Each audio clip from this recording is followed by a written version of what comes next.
What is going on, everybody? We are back from our hiatus, and I promise you it had nothing to do with the offseason and everything to do with the amount of time that I just did not have. But we are back. I've got some more time, and the Philly Phaitful Podcast is back. And in today's episode, we are going to be talking about Ranger Suarez starting the season on the injured list, the lineup kerfuffle and confusion that is going on around the team and the organization, and my thoughts on the Max Kepler signing. So, if you're listening for the first time, thank you for joining us today on the Philly Phaitful Podcast, your daily source of news, notes, and updates on your Philadelphia Phillies. If you're watching on YouTube, hit that like button, hit that subscribe button, turn on that notification icon so you can be notified when more episodes just like this go live. And if you're listening on audio, hit that like button, give us a 5-star rating, hit that follow button so you can get a notification when more episodes just like this go live. But like I said, we're going to start off the show talking about Ranger Suarez. He is starting the year on the injured list. Back soreness again. He is just consistently having those back issues that have been troubling him since last year. And what does that mean for the Phillies starting rotation? That means that Taijuan Walker is a part of the Phillies starting rotation to open the year. He is listed and will be used as the fifth starter, so it's not as detrimental as it could be. You know, you can skip a start here and there for him. It should the schedule work out in a way to make that possible and not put too much work on the rest of the rotation's arms. But it's not good. And as far as Ranger Suarez goes, I mean, the likelihood of that extension that people have been hoping for, it's not looking great on that front either. This is his last year under contract with the Philadelphia Phillies. He is slated to be a free agent after this season. And while he's had a good stint during his career with the Philadelphia Phillies, once those back injuries started last year, it hasn't been great. You know, when he was on the field last year, he did not pitch to the level that we know Ranger Suarez is capable of, and it's those back injuries holding him back. I mean, you look around the league and you look at guys like Clayton Kershaw, and while I'm not putting Ranger Suarez on the same level as Clayton Kershaw is a guy who has dealt with those back injuries throughout his career, and they've held him back, and they've had him on the injured list numerous occasions. And while he has still pitched, he's in his late 30s now. He has still pitched into that upper age. It's still not great. The Dodgers have still had to pay him a lot of money and to spend a lot of time on the injured list. And for any of you that have listened to the national podcast that I'm on with Lindsey Crosby, you know how I feel about guys spending more time on the injured list than they spend on the field, and it's not great. Yeah, the best ability is availability, and if these back issues are going to be a concern, then the Phillies need to look at moving on from Ranger Suarez. And it's not going to be detrimental to the team to not have Ranger Suarez after this season, because you have Andrew Painter waiting in the wings. He's going to be ready at some point this season to make his major league debut.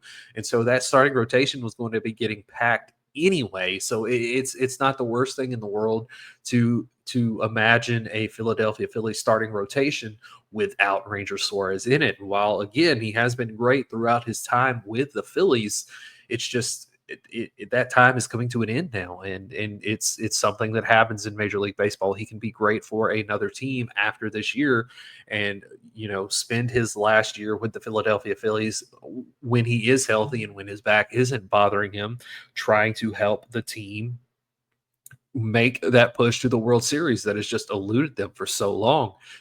They made the World Series.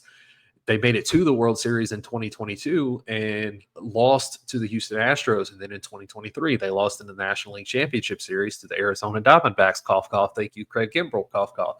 And then last year in 2024, they lost in the National League Division Series to the divisional rival New York Mets, who had no reason at all in beating. There was no reason the Mets beat the Philadelphia Phillies. The Philadelphia Phillies beat the Philadelphia Phillies. And you can go back in the archives of this show and find an episode where I've said exactly that multiple times. I've said it on the national pod, and it's just that's just the way it is. The Philadelphia Phillies beat the Philadelphia Phillies. The New York Mets did not beat the Philadelphia Phillies. And this year the roster is aging, and it's that window is slowly starting to close. And while it's not closed yet, the Philadelphia Phillies are still one of the three best teams in Major League Baseball, along with the Los Angeles Dodgers and the Atlanta Braves.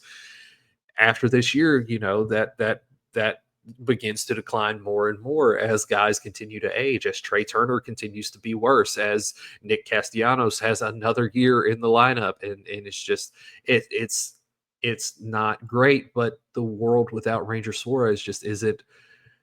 It's not the worst thing in the world because of Andrew Painter being ready to be at that major league level, and he can fill in perfectly well at the back of the rotation, get him nice and acclimated to the major league level of competition.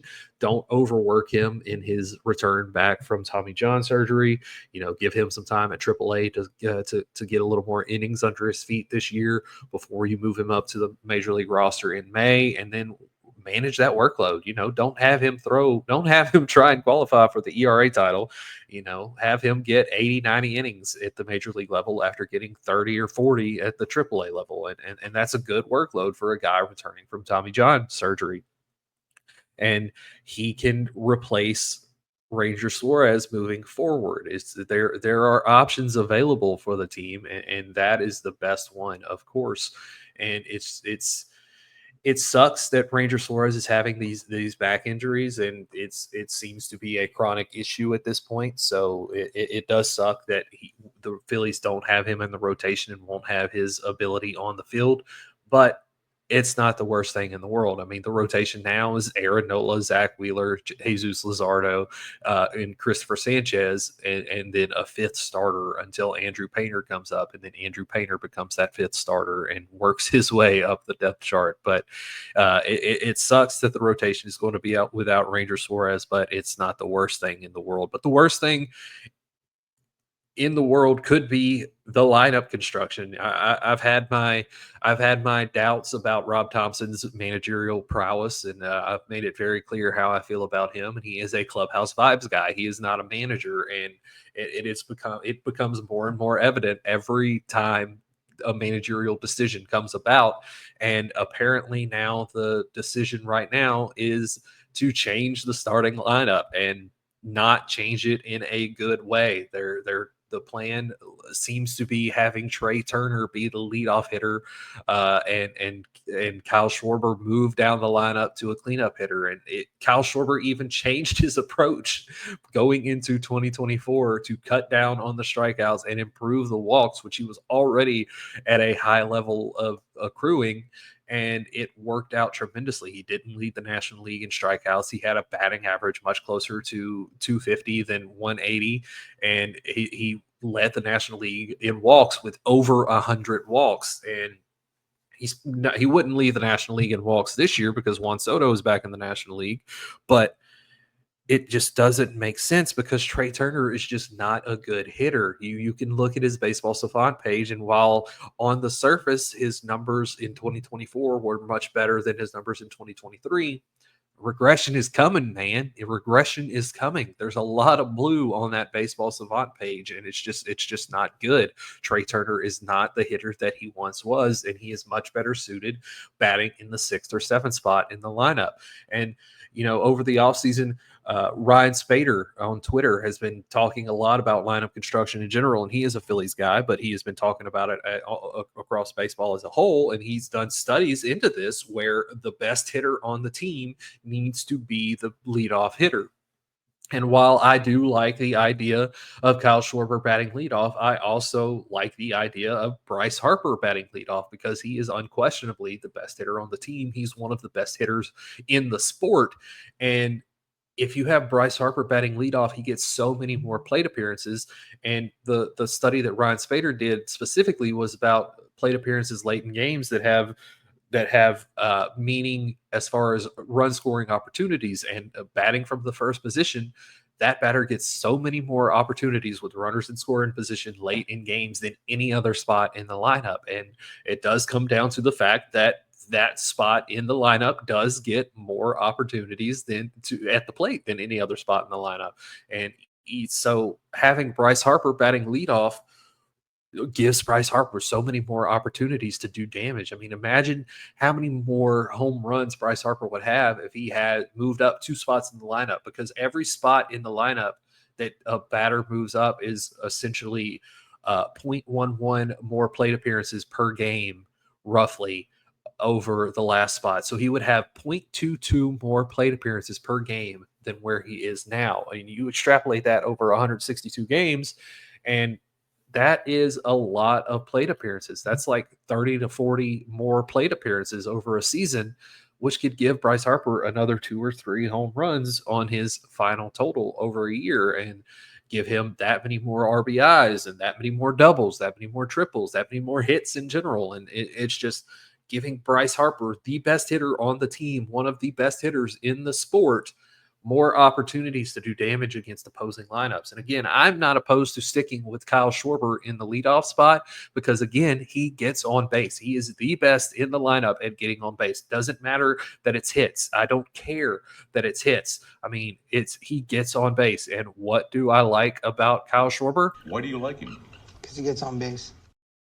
He gets on base. And that's all that a batter needs to do. You don't need to have a 300 batting average. You don't need to do things like that. If a batter, again, I was fine with Kyle Schwarber batting 190 or whatever it was that he hit in 2023, because he got on base at such an elite level. His on base percentage was so high. It doesn't matter if it's hits. It doesn't matter if it's walks. Get on base. That's the name of the game. It's 2025. You need your batters to get on base, and Kyle Schwarber does that. So I don't mind him batting from the leadoff spot and continuing to take at bats from the leadoff spot. But I also understand that if Bryce Harper was batting in the leadoff spot, it would also be very helpful for the team, and it would go a long way toward getting Bryce Harper that 3rd National League MVP award. He has 2. He won the one with the Nationals in 2015, and he won the one with the Phillies a few years ago. And he has been so much better during his time with the Phillies than he was with the Nationals as a whole. And moving to first base, you saw it last year. It kept him on the field a lot more, and he's already a Gold Glove caliber first baseman, and he arguably should have won the Gold Glove last year. And now that Christian Walker is in the American League and Freddie Freeman is starting to deal with a lot more injuries than he has throughout his career, Bryce Harper could win the Gold Glove at first base as early as this season. And it's just, he has turned into not only one of the best hitters in the sport, but one of the best just all-around players in the sport, with the defensive prowess that he has at first base. And it's just insane how good Bryce Harper is. But the lineup as a whole, the construction just doesn't make any sense to me. And they're now talking about starting Brandon Marsh every day in center field and having Johan Rojas on the bench. Like, that also doesn't make sense. And that kind of ties us and brings us to my next point, is the signing of Max Kepler in the offseason. Is a signing that I didn't like, another signing I didn't like before the ink dried, right along with the Taijuan Walker signing. It's going to go down as one of the worst signings in the history of the franchise, with the Taijuan Walker signing and the Nick Castellanos signing, because it was just a bad signing. It was a bad acquisition. He does not fit with the team. He's not a good player. His best season came in 2019, the only season he's hit more than 30 home runs, which is supposedly what the team signed him for.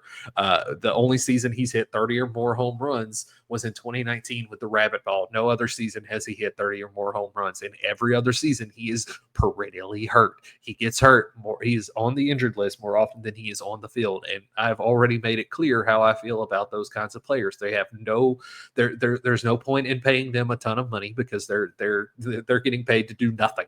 Like right now, he's hurt right now. He's going to start the season on the injured list. And it's just, it's crazy to me. I don't understand why, out of all the free agents that were available, this was the guy that the Philadelphia Phillies landed on to bring in this offseason.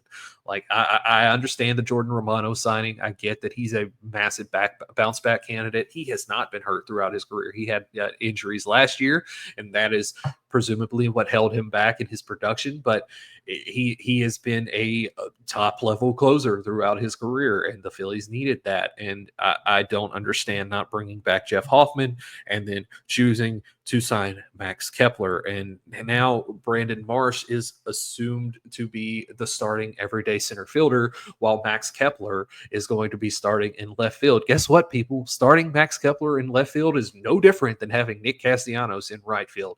The corner outfield in Philadelphia is one of, if not the worst in Major League Baseball between defensively between Max Kepler and Nick Castellanos. Both guys are atrocious defensively. And instead of having Brandon Marsh start every day in left field and Johan Rojas, who is an elite defender in center field, now you have Brandon Marsh in center field, who is good. He's worse in center field than he is in left field, but he is still good defensively in center field. He's not as good as Johan Rojas, but he is still good. You have Max Kepler, who is a negative outs above average across his career defender, and then you have Nick in left field, and then you have Nick Castellanos in right field, who is the worst defensive outfielder in the sport, period.